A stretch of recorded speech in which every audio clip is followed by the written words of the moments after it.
wealth and prosperity in 1 Timothy. Paul is talking here about supporting the widows who are genuinely in need.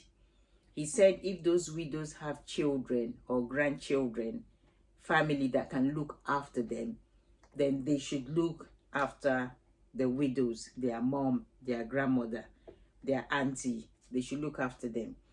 He said any Christian who does not look after their family are worse than an infidel, an unbeliever.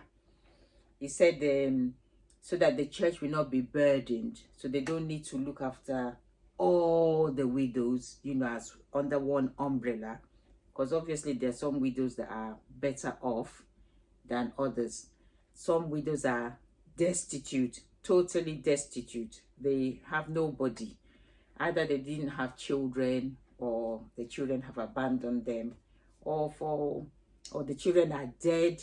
It could be any reason whatsoever.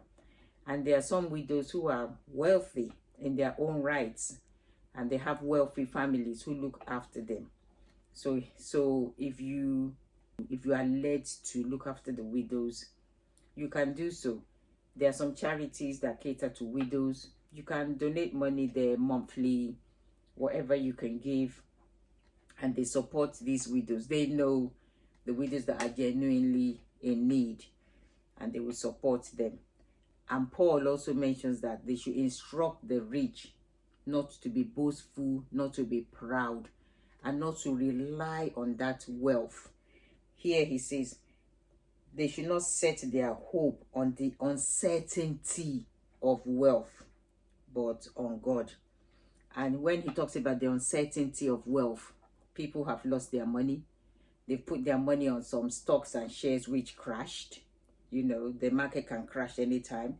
So it is uncertain. They could, somebody bought a lot of stuff and it was shipwrecked. When the ship was brought in, everything, it sank. They lost everything. Bandits could take everything away, so it is uncertain. So do not put your hope, do not rely on your wealth, that I have this, I'm secure. No, you are not. It's uncertain. The only security you have is in Jesus, is in God. So this is wealth and prosperity in 1 Timothy. God bless.